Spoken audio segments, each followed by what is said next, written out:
Hello, Game Boys and Game Girls. I'm the Game Boy Guru, and welcome to episode 18 of Dramatic Readings! In this episode, we look at a Game Boy game that tries to be more than it is, doesn't succeed at trying to be all that it can be, and ultimately, though it wants to be prime rib, it ends up being more like yesterday's cheeseburger. Which game is that? It's Cosmo Tank.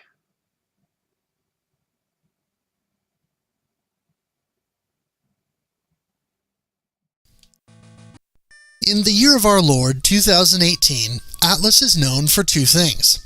First, for being currently the foremost developer keeping the Japanese RPG, or JRPG, alive in the West. Second, for having been purchased by Sega and having been, thus far, largely left alone to do what they do so well. Prior to becoming a go-to RPG powerhouse, however, Atlus dabbled in a number of different genres. They've published puzzle games, platformers, beat-em-ups, and a number of other games. Keep in mind, some of these games were developed in-house by Atlus, and some were not. One such example of an early game that may have had some bearing, or not, on the RPG direction Atlus would eventually settle into is Cosmo Tank, developed by Asuka Technologies. Curiously, Cosmo Tank is the only game I found to be attributed to the studio, and it's a shame, because while Cosmo Tank is flawed, it hints at what could have been, and shows that, in the right hands, the Game Boy can do impressive things. Occasionally, developers fall into the trap of trying to bite off more than they can chew. Sometimes they take on a license that is too big and venerable for them to do anything meaningful with it, or perhaps they try to take on a genre with which they have no experience, only to fail because they didn't study the source material. In this instance, it's because Asuka Technologies tried to tackle too many genres at once. Truly good developers can design games to cross genre boundaries and be successful. Asuka Technologies shows that they have the chops, but they don't quite get the job done. The basic premise of Cosmo Tank is thus. You are the lone operator of a superior battle machine, the Cosmo Tank, as it were, and your mission is to go after Gregor, a typical mad scientist type who has seen his genius outclass everyone else, and has decided that it's better for him to rule the universe rather than allow the plebes to have freedom. Something like that, anyway. It's not made entirely clear at the start of the game why you're doing what you're doing. You're literally thrown onto a planet with your tank and told to destroy the life cores of each planet. Kind of a raw deal, given that you aren't told much information or have much to work with. The three modes of gameplay are Quest Mode, the main story mode of the game, Training Mode, where you can practice one of the gameplay types across multiple levels so you can learn enemy patterns, and Versus Mode for 2 players. This, of course, requires a second copy of Cosmo Tank, another player with a Game Boy, and a link cable. Sadly, I don't have any of these prerequisites, so this review will focus almost exclusively on the meat and potatoes of the cart, which is the Quest Mode. Suffice to say, Training Mode is fun for a few minutes, but as I'll explain through this review, it gets old quickly. Rather, most of your time will likely be spent in the main story campaign. The first type of gameplay you'll take on is an overhead, free-range shooting section. You'll control the tank and go in any of the 8 directions on the map, with a basic laser cannon and a couple smart bombs at your disposal. Enemies will seemingly assault you from every side with alarming frequency, so you had best be on your toes. You start with a relatively small life/armor bar, so take more than 2 or 3 hits and you're done for. As you destroy enemies, some will reveal a multitude of power-ups you can collect. Small capsules are smart bombs, which will destroy all enemies on screen and damage larger ones. you can stock up to 10 of those. Capsules emblazoned with the letter P are for powering up your tank. However, in order to gain a power level, you have to collect 10 of them. Doing so upgrades your laser to a double-shot laser. Doing so a second time upgrades to a sort of energy ball that waves back and forth. Small chips with the letter L on them refill a single bar of tank armor, and the larger L capsule refills a much larger portion of your tank's armor. For each enemy you destroy, you receive experience points. Small enemies grant 1 point, larger enemies usually grant 2 or 3. For each 100 points you earn, you level up, and your tank's armor bar becomes larger. The tank can be leveled up to 6 levels, effectively doubling the amount of hits you can take from like enemies. In the overhead sections, you drive around the map, blasting enemies, looking for what to do. There are small bases on each map that serve different purposes. Some bases will give you information about your objective, some refill your life, and some provide upgrades to your tank. Each of the main planets past the first one has a different upgrade, and though you can select the levels to traverse to past the initial planet, some planets aren't really passable until you have a certain upgrade. As you travel around the overhead maps, your goal should be to destroy enemies and level up your tank as much as possible. In addition to the bases, you will also discover caverns and tunnels that you'll need to enter. Inside the caverns and tunnels is the second type of gameplay introduced here. Rather than the overhead free-roaming shooter style, the game switches instead to a first-person dungeon crawler type of game. Your only options are to either move forward or to turn left or right. As you explore each cavern, you may find yourself suddenly in an enemy encounter, with the enemy shooting at you and moving either left or right around your tank. The radar shows that the enemy can move around you, and you can swivel your tank's cannon around to fight the enemy. In this battle style, enemy projectiles only hurt you if they collide with your ship in a relatively head-on manner. So if an enemy is off to one side or another, and they're firing straight ahead, but the shot isn't hitting your tank in roughly the middle third of the view, you won't take damage. This becomes a critical strategic element throughout the game. Once the enemy is destroyed, your tank cannon swivels back to its previous cardinal position, and you continue to wander through the cavern. In the tunnels, your goal will be to take out the life core of each base, which is a fancy way of saying you fight a boss. In addition to these life core boss encounters, you also have to take out a control tower and often smaller life core units which are stationary and just fire away at you. Once you destroy the life core, you'll get access to a map of the cavern, basically after your need for it has expired, and you'll get a brief sense of where you may need to go to find the exit. Also, destroying a life core means your health will be refilled, which is always a plus. Upon finding the exit, you'll be thrust once more into the top-down perspective so you can find the next objective, which is usually either another tunnel to explore, or if you've rooted them all out, finding the base where you can get off the rock you're on and travel to another planet. This brings about gameplay type 3, the vertical scrolling shoot-'em-up. As a fan of shmups, the prospect of a shooter inside an existing game intrigues and usually excites me. Here, however, it's just your tank transforming into a spaceship, Guardian Legends style, and flying from the planet you just conquered to the next one you choose on the selection screen. The shooter levels are pretty basic and nondescript, with the same weapon you had in the overhead stages available at your disposal to take out enemies, as well as the same stock of smart bombs. Enemy waves and patterns are pretty boring, though they do come quickly, so be on your guard. There's not much to these levels, however, and they lack variety. As I mentioned earlier, the game isn't entirely linear, because you can choose which planet to go to after you complete the objectives on planet Desa. This is a tad misleading, however, because some items are required to progress very far. For instance, You can't progress across spots in the overhead sections where the ground is mostly water without the hover unit, which you'll acquire from planet Manoa.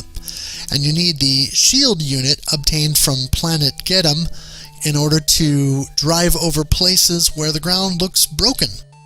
So while there's some freedom to go and grind for experience and P capsules to power up your ship, assuming you did so on planet Desa already, chances are you'll already be at full power and such an act will be redundant.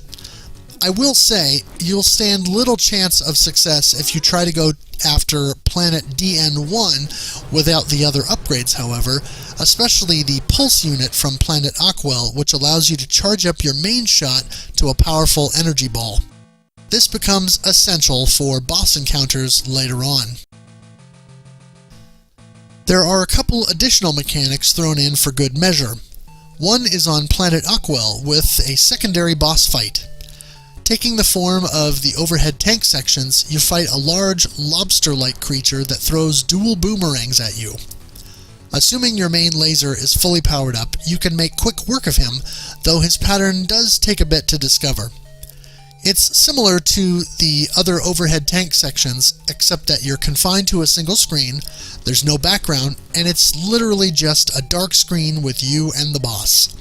It's the most normal action game boss encounter in the game. In addition, once you've completed all 5 planets, a 6th planet, Ghidorah, opens up, and at the end of the shoot-em-up sequence, you get to fight the planet Ghidorah itself, which is sort of a giant scarab beetle thing that shoots at you as you attempt to shoot at it while dodging its onslaught. Graphically, the game is quite good, especially for such an early title. Having been released not much more than a year after the Game Boy's release, the sprite design is quite good, with a cool tank design, a nice heads-up display for the first-person sections, nicely done terrain graphics that make excellent use of the Game Boy's limited 4 shades of green, and overall, the enemy designs are detailed and nice to look at. The tank has a satisfying shudder effect, signifying its size and tank-like movement, as well as when it takes damage, and there's a cool explosion effect when you destroy the falling meteors on Gatum or in the shooter portions. The larger life core bosses are all interesting, and the graphics convey, as much as is possible on the platform, that sense of depth you need in the first-person areas. In the audio department, the game is also strong. The music is generally fitting in the game, with a nice upbeat tune playing during the overhead sections, complete with a nice little bridge riff that makes you think the song is going to completely rock out for a bit, then settling back into a groove. Music in the caverns is more atmospheric, with different themes depending on whether you're tackling a primary cave with a full life core or just a smaller cavern with a control tower, and the shooter sections have their own theme as well. There are short little tunes that play when you go into a base and when certain objectives are met. Sound effects are generally good as well, with better overall sound design than the usual fare you might expect from an early Game Boy title.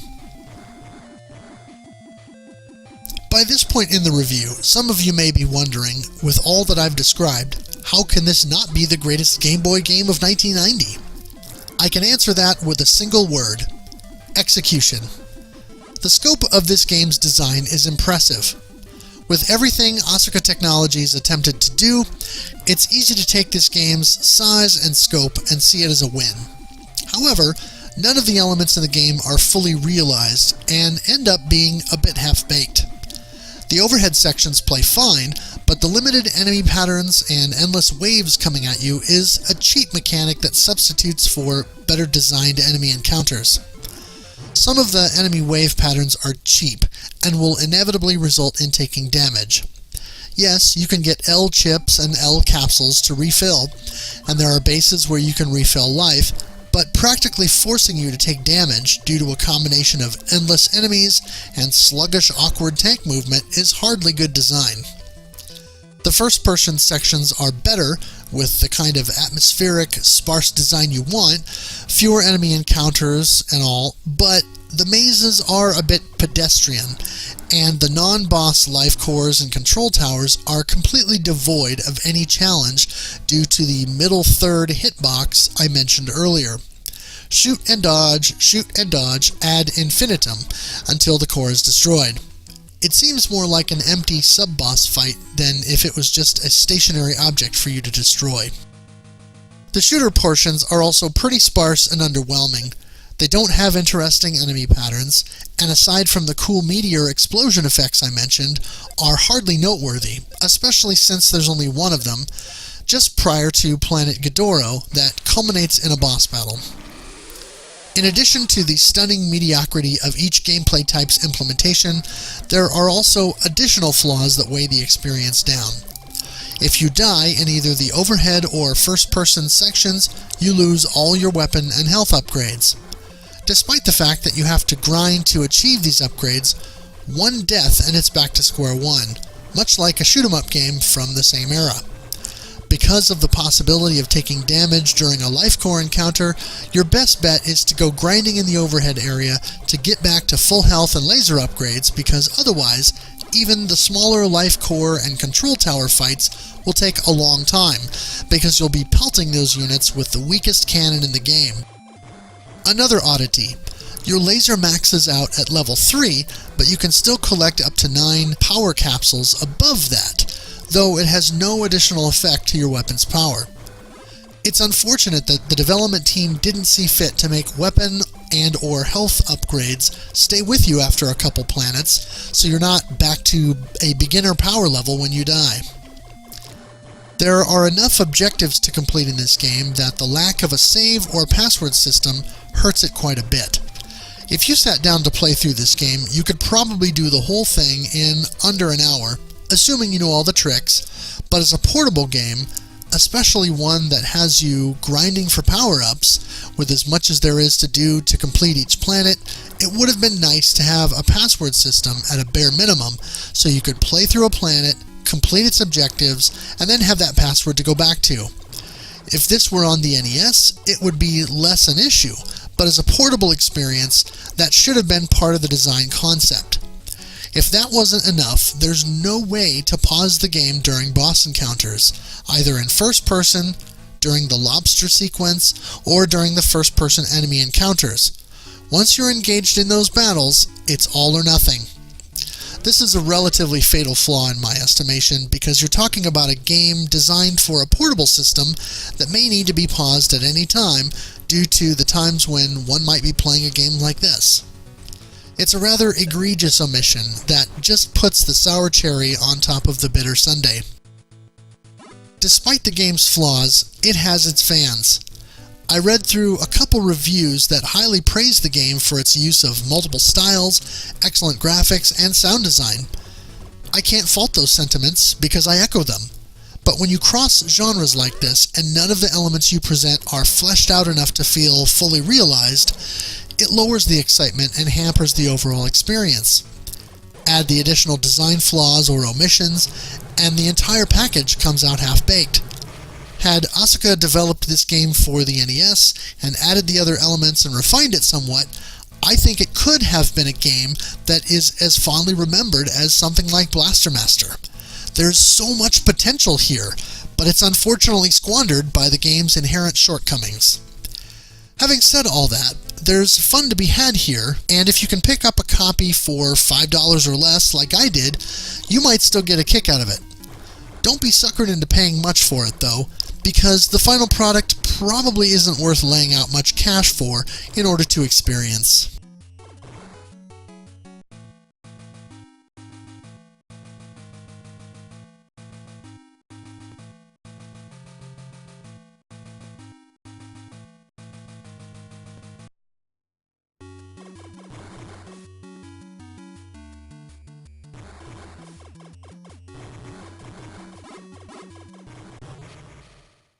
And there you have it, folks. Cosmo Tank for the Game Boy. A game with so much potential, as I said, but it never quite gets there. It never quite hits the mark. And unfortunately, is not nearly as fun as it could or should be. and unfortunately does not leave a lasting legacy for Asuka Technologies. But what do you think? Is this a game you played as a child or something you've discovered recently? Am I wrong? Did Are my impressions of this game just not good? Let me know in the comment section below and let's discuss. I'd like to hear your thoughts because there are many people who love this game. Also, make sure you follow me on Twitter at GameBoyGuru. I'll have a link in the description below to the original written review that this video is based on, as well as a link to my full blog where you can read all my Game Boy reviews. That is gameboyguru.blogspot.com. Make sure you check out Nira and his channel as well. He provided the Super Mario Land overworld music that I use as the intro for all my videos, and he's got a bunch of other great chiptune and game music selections and covers that he's done as well, so make sure you check that out. If you like this video, consider hitting the thumbs up button to let me know that you like this content and would perhaps like to see more. I would also appreciate a subscription if you're so inclined. As always, thanks for watching, thanks for playing, and game on.